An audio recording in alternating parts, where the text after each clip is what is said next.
Hi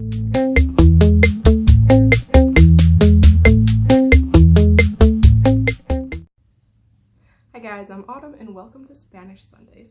So in this episode, I wanted to talk about how you can immerse yourself in Spanish without having to leave your city. So I see a topic that comes up and that we probably all read about a lot is the best way to learn a language and the fastest way to learn a language is to immerse yourself in a country where the language is spoken. I agree with that to some point, but in this episode I just want to talk about how some ways you can do that without having to buy a plane ticket, because traveling to the country where you're learning the language isn't always an option. So here are some hacks that can help you out in the meantime. So the first one I recommend is directed more at students. So when I was in high school, it turned out my school had a Spanish club. So my school had a lot of clubs in general because it was a very big high school. But if you're in college or high school, you should really look into the clubs there. There's probably a lot of options there, and plus if you're in high school, having participated in clubs looks pretty good on your college resume, so that's always a bonus. And during my time in Spanish club, we did a lot of activities that involved Spanish. So this brings me to my second tip. Going to a Spanish speaking restaurant, so a Mexican restaurant, Spanish restaurant, and ordering in Spanish. So I didn't know this was, when I was in high school, I didn't know this was something I could do. It didn't really dawn on me that hey, maybe you're ordering my food in Spanish the whole time. Obviously the staff, they're super friendly. They're gonna love it that you're trying to order in Spanish, and they speak English too, so if you have to switch back or just don't know something, it's a good trial and error experience. And you'll learn more about, if you haven't really tried any of the restaurants in your area, you'll learn more about the food, the culture, and what type of food, where it's coming from. So that's always a super interesting, to me anyways, super interesting experience. Another tip that I like to recommend is something that I actually I had to do for a project during my brief time at the university. So I was taking a Spanish class, and my teacher sent this project, and I was like, yeah, I don't think it's possible to do this project. I had no idea how.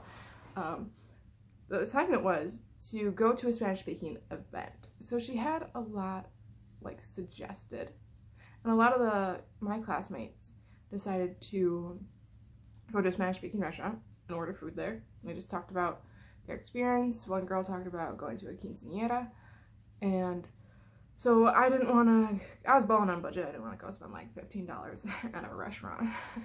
And so I decided to go to a sermon in Spanish. I went to a church, and for me it's very interesting to learn and experience other religions. It's a topic of interest for me. So I went to a church that was Evangelicus Lutheran, and I went to it because I saw it was kind of advertised. When I would drive to school, I always saw like misas en español. So I was like, yeah, I'll give it a try. So usually they have them after the English sermons, and so maybe your church does this and you can just go after your regular sermon, or maybe there's a church in your area that does it that you can always look into. They're usually held later too, so I think mine was at 11 or something, maybe 12, because I think usually they have them at 9 or 10, right? I guess it depends though. So that's always an option, and it's always, I think it was a really interesting experience, so that's why I would recommend it. Another thing is, so in the town next to mine, there's a movie theater. There's a few, and they have showings of English speaking movies in Spanish. So if you want, I have yet to give it a try, but I've always seen it because I don't go to the movies that much. But it's definitely an option that would be super cool. I usually, so I have Hulu, so I always search for, I look in the international section, the foreign language, and see what they have there. There's also shows that are just shows in English, but they have them in Spanish. So I've been going through a lot of those. If you have cable, you probably have a couple Spanish channels. I used to watch the morning news in Spanish. In high school, I would watch, I think it was Despierta America, and it's reminding me of like Good Morning America. It's like almost the same thing, but in Mexico, I believe.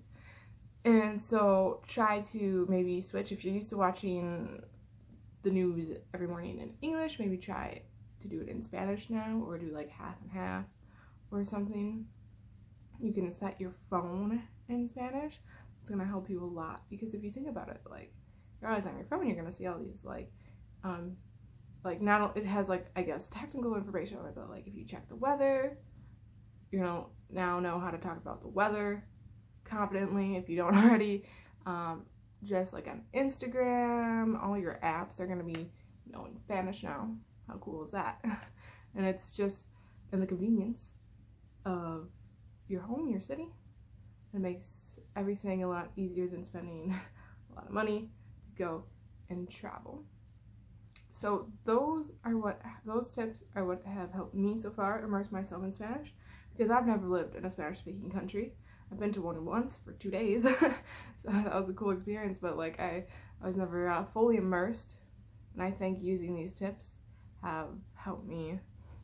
Alright, so that is it for this video. If you want to see something for next week's video, something specific, let me know in the comments what you want to see videos about for this series, and I will see you guys on Sunday. Catch you on the flip side.